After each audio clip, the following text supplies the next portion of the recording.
I just want to make a quick video about flattening a couple of boards that have a bow in them.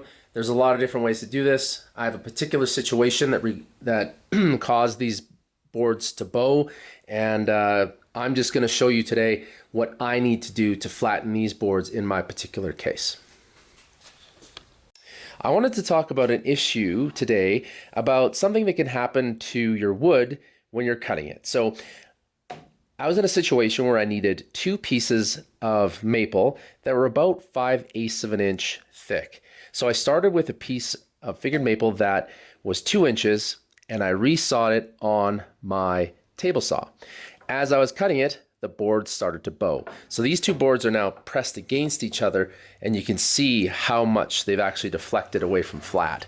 So I have about 3/8 of an inch gap in the middle here, and divided by 2 is roughly 3/16. So each board has bowed in this direction about 3/16 of an inch. Now, thankfully, when I cut this, these two boards ended up at about 7/8 of an inch thick. I need 5/8. So I have the luxury of being able to joint and plane this to get them thinner. But it can be a little bit difficult. You don't want to make any mistakes and make one end of the board too thin on your jointer. So what I'm going to do is I'm going to show you quickly how I will take these 7/8 inch boards that are heavily bowed and get them nice and flat and get to the material of 5/8 that I need. So as you can see, these boards are pretty burned. What was happening is they were pinching on the saw blade as I was cutting it. So there was a lot of tension there and the blade was causing burn. So there are some nice marks in here, but I need to mark them up just a little bit better. So what I'm going to do is I'm going to take a black felt marker and I'm going to put lots of marks across these boards. So when I take them across the jointer, I can tell where I have and have not removed any material.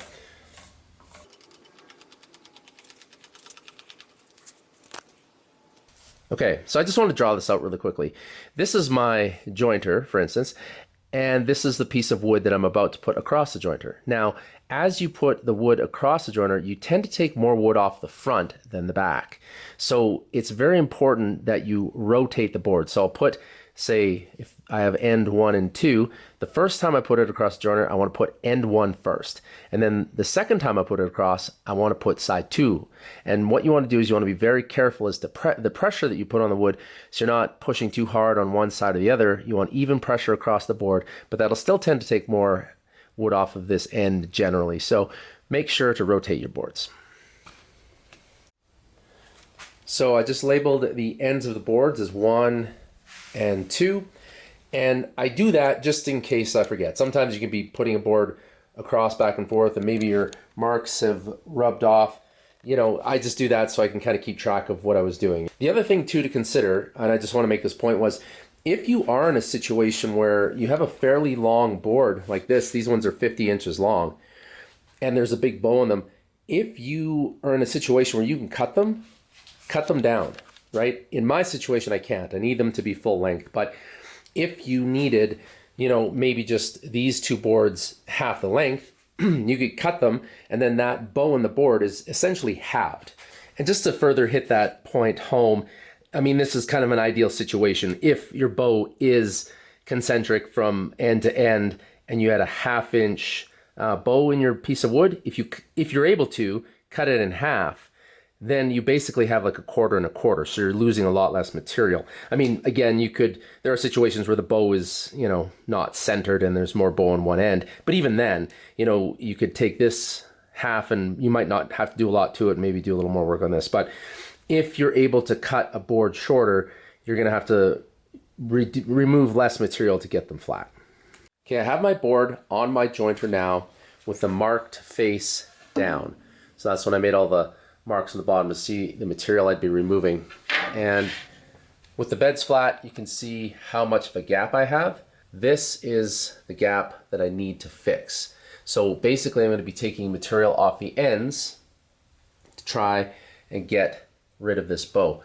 Something to keep in mind, if you push down on this board and artificially flex it so the entire face is hitting the bed of the jointer and going across the blades, you're going to be taking off wood that you don't want to remove. So if I push down and then I remove 1/8 of an inch of wood off the bottom, well then I still have this bow. It's just moved up 1/8 of an inch. I just wanted to expand a little bit on the idea of pushing down on the board when you're putting it across the jointer. Now, you have to be very careful because you have to have enough pressure on the board to make sure it's stable on the machine and it's not going to fly off. But at the same time, you don't want to push down on the board and artificially take out the bow. So if I put this board across, what it's going to do is going to take off wood from each of the ends. And I had my jointer set to about 1/16 of an inch, so that's how much wood it was removing each pass. And if I was to push down on this board and artificially take the bow out by pushing, it's going to take 1/16 off the entire bottom of the board. So this is all going to be removed. And then when you take the pressure off, you're still going to have a board that has a bow in it, but now it's just 1/16 of an inch thinner. So you have to make sure that you're just taking the wood off the tips, but also being sure to be safe and not allowing the board to be floating around and flying off your machine.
Okay, so we've jointed this face of the board and it's nice and flat.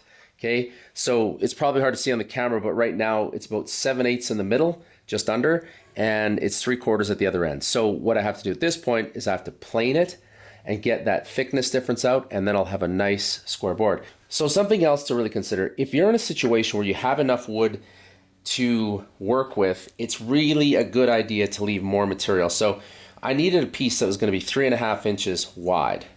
I left it at about 3 3/4 because if you joint this face, that doesn't necessarily mean that it remains square to your edges. I cut this on the table saw because that's just how I did it, and the sides were square to a face, but now they might not be anymore. So after I joint this, I'm going to plane it to make sure that these two faces are parallel to one another, but then I'm going to take it across my table saw and square up these edges to these faces. So I had to leave extra material for that. Okay, so I just put these two boards through my planer and they're now 5/8 of an inch in thickness. So I started out with a thicker board, it bowed, and then I took that bow out by jointing one face and then planing it down to the thickness. So again, having extra thickness to work with really helped me out. Otherwise, I wouldn't have been able to get this long of a board nice and flat. So having extra material to work with in thickness and width and length is always good, because if something goes wrong, the wood bends or you make a mistake, it's always nice to have a little bit of extra wood. And also, I talked earlier about the width of the boards. I left myself a little bit of extra width, so once everything is planed and flat, now I can get my proper width for these boards for my project. So that's what I'm going to do now. I'm going to get these boards to the right width, and then they're ready for my project. Thank you for watching.